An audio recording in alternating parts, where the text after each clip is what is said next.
Tenerife is the largest of Spain's Canary Islands, located off the west coast of Africa.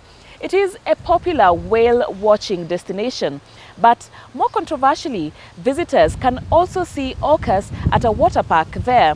Local President Mercedes Hernandez used to be a big fan of Loro Park. Then Hassan, a trainer at the park, was killed by one of the creatures. Motivated by this tragic event, she's made it her mission to free the orcas from captivity.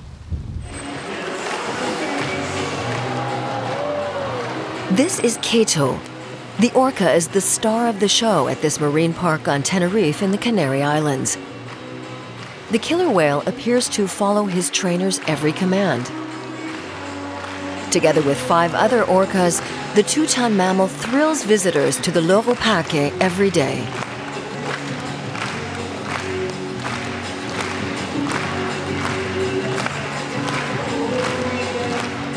This is a photo of Kato with his former trainer, Alexis Hernandez. His mother says Alexis always had a special connection to animals and that he was considered the most experienced orca trainer at the Loro Parque. Until December of 2009, Kato attacked and killed Alexis, his trainer. But that only became public knowledge much later. In its line of business, the park had no interest in saying what really happened, namely a brutal orca attack, because that would have had a negative impact on visitor numbers. So they played it down, claiming that it was the fault of the trainer, not the orca.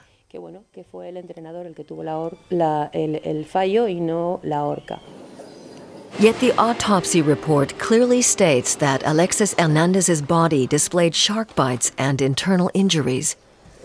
But to this day, the marine park's owner won't call it an orca attack. How do I explain it? It was an accident. Accidents happen. I can't say more than that. But the animal is still with us today. The animal is loving, sociable, and friendly.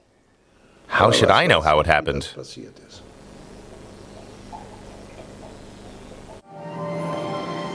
These words are like a slap in the face for Mercedes Hernandez.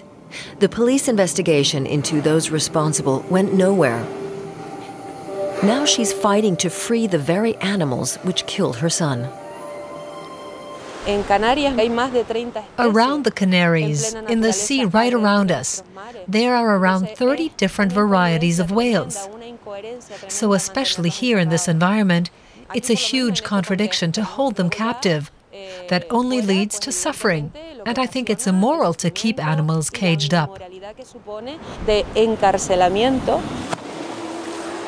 But at Loro Parque, the show goes on. The Marine Park and Zoo welcomed a record number of visitors in 2016, over 1 million. Its director claims the park plays a role in protecting the environment. He says the orcas act as ambassadors for wildlife conservation.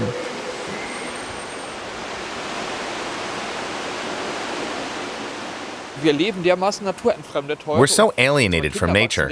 Our children grow up in cities and often know little of the world around them. We're surrounded by technical gadgets, but forget we're also surrounded by great creatures worth protecting. They're threatened by overfishing and plastic waste in the seas, and we want to create an awareness of that. Mercedes Hernandez doesn't believe in that. She will continue fighting to free the orcas. She's convinced that orcas belong in the open sea.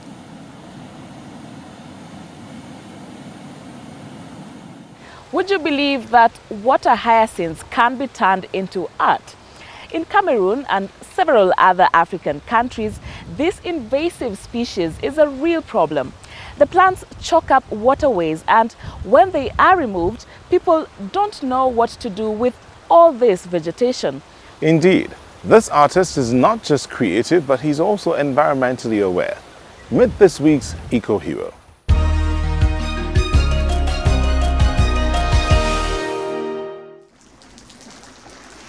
A tributary of the Wouri, There are few fish in these waters.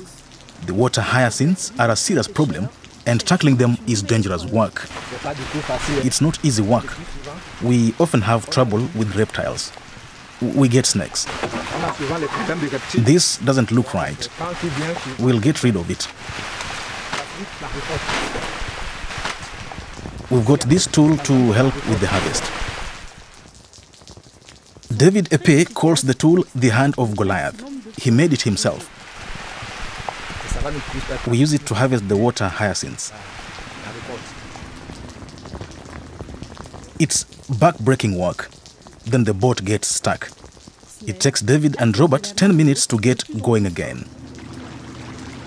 Now they're heading back to Bonendale, David's village. He's not too happy. His boat's only half full. But the rain was hampering the work. With his livelihood as a fisherman threatened by the invasive plant species, David came up with the water hyacinth project together with the village elders. He says it's about making a virtue of necessity. The plan was to see if the water hyacinth could be put to good use in some way, as compost, for example.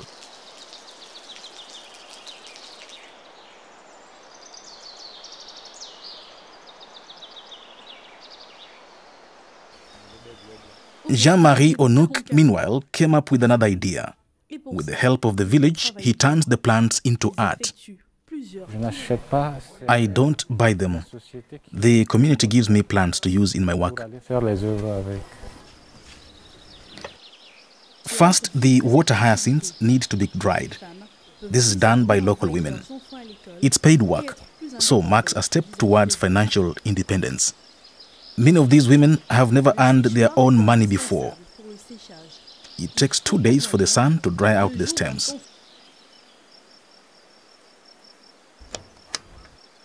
The plant fibers are dried and bundled for Jean-Marie Onuk. This is where I get the water hyacinths, the material I work with.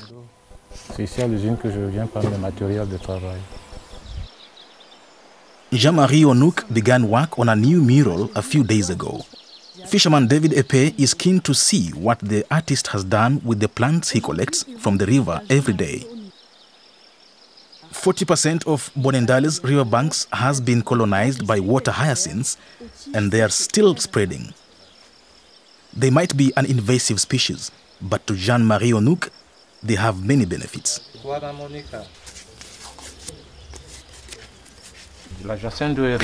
Water hyacinths are very versatile. I can use their roots, their leaves, and even their stems. Water hyacinths define Jean-Marie Onuk's signature style.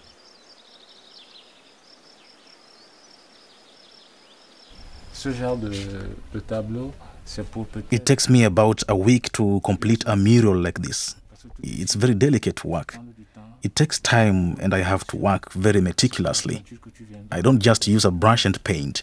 Each individual element has to be cut out piece by piece.